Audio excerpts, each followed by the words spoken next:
This visualization maps out the modern American ideological spectrum.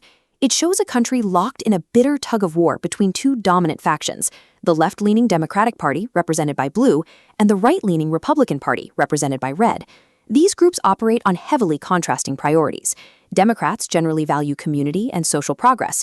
Republicans prioritize individual rights, tradition, and a strictly limited government. When these opposing platforms meet in the real world, it causes constant, aggressive friction. Legislation is blocked, intense political battles rage over a few swing states, and the gears of governance grind to a halt.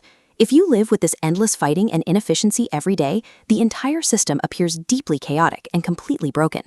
The framers hard-coded this agonizingly slow pace into the 1787 operating system. It exists as the core function of the design.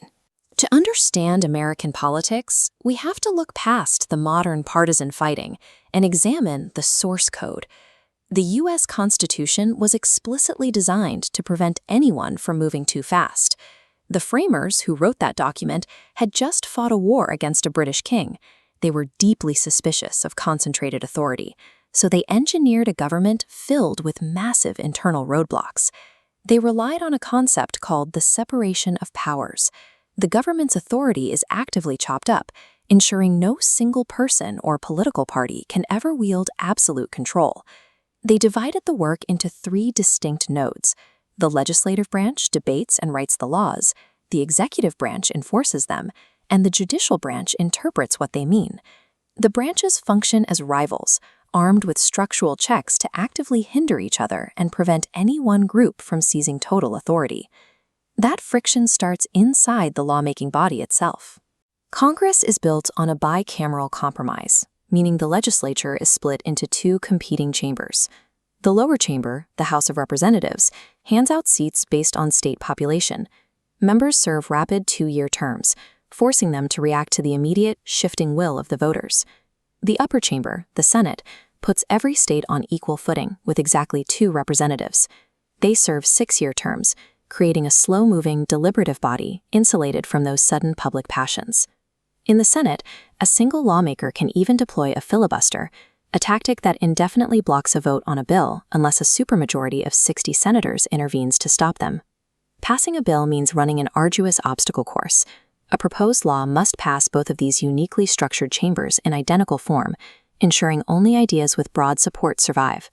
The chief executive sits right at the end of that legislative gauntlet. The President of the United States holds the power to instantly veto or reject any law passed by Congress. Congress can fight back and override a presidential veto, but they have to secure an incredibly difficult 2/3 vote in both chambers to pull it off.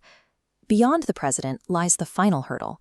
The judicial branch, headed by the Supreme Court, acts as the system's ultimate referee. These judges are appointed for life. Through a power known as judicial review, they can strike down popular laws or presidential actions if they violate the rules of the Constitution.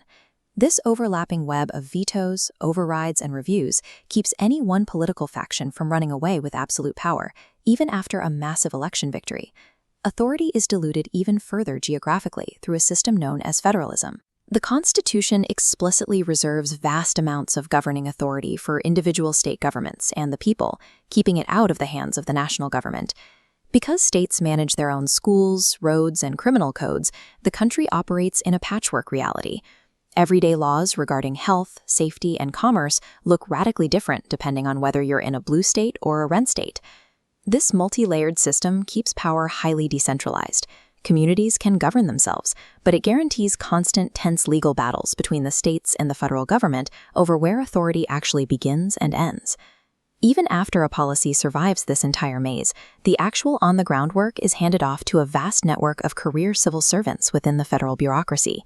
These unelected agencies face their own constant friction. They deal with aggressive congressional oversight, tight budget controls, and public lawsuits to ensure they follow the rules. The true engine required to move all of this heavy machinery is the voting public. Regular elections dictate exactly who sits in these offices, and participation doesn't end on Election Day. Citizens apply direct pressure by lobbying, advocating, and exercising their First Amendment right to peaceably assemble, forcing the government to act. It is easy to watch the daily clashes between Democrats and Republicans and feel completely exhausted by the chaos.